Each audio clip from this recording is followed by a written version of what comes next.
Back again. That's he, hurrah. Look, wife, look.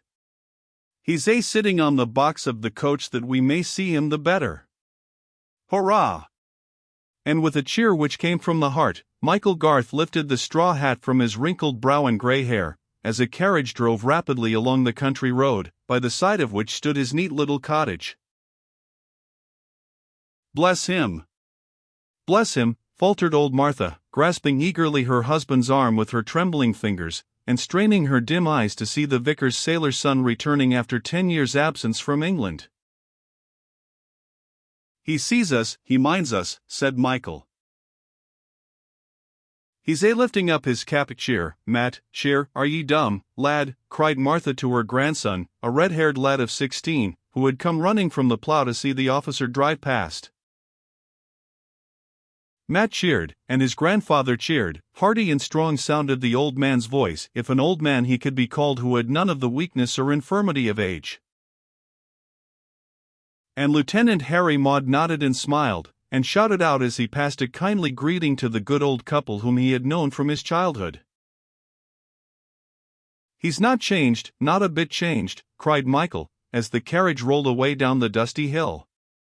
A trifle older, maybe, and a trifle browner, and he hadn't them fine whiskers afore, but there's just the same smile, the same merry look, as when I lifted him over the 5-bar gate when he was a little chap no higher than my knee.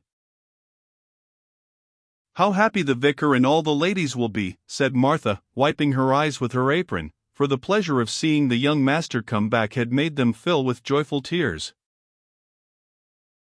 Aye, to have him at home again, and after such dangers, cried Michael. Warn't there a shipwreck? Asked Matt. A shipwreck, a dreadful one, answered the old labourer. Didn't ye see the account of it in the Times the vicar lent me, and which went the round of the village till the paper amos dropped to pieces, 'cause everyone wanted a reading? I forgot, my memory's not what it was. Ye were on the job at the farm down in Surrey. Master Harry there, he did wonders, brought off a lot of poor souls, I can't mind me how many, but I knows as he got thanks and praises without end. And the Queen, bless her, sent him some medal. I take it she was proud of him, she was.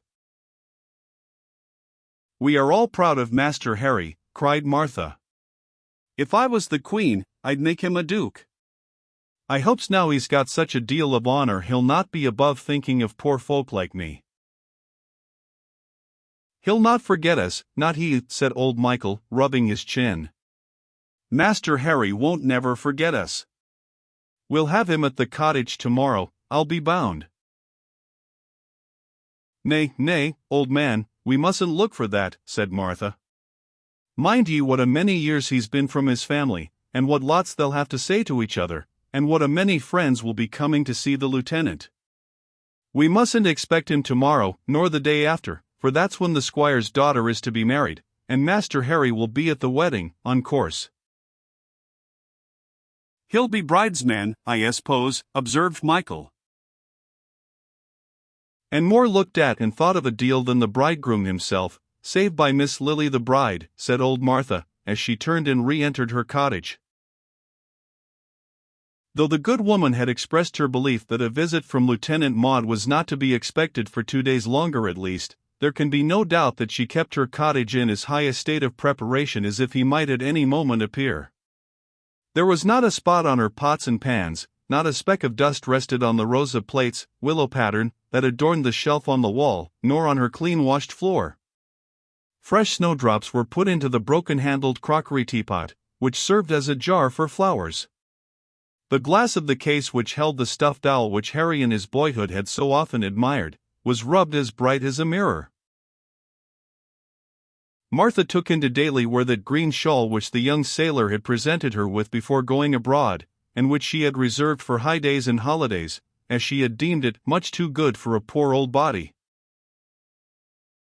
Even the approaching wedding of Miss Lily was a small event in the eyes of the old labourer and his wife, compared to the return to the vicarage of brave Master Harry from sea.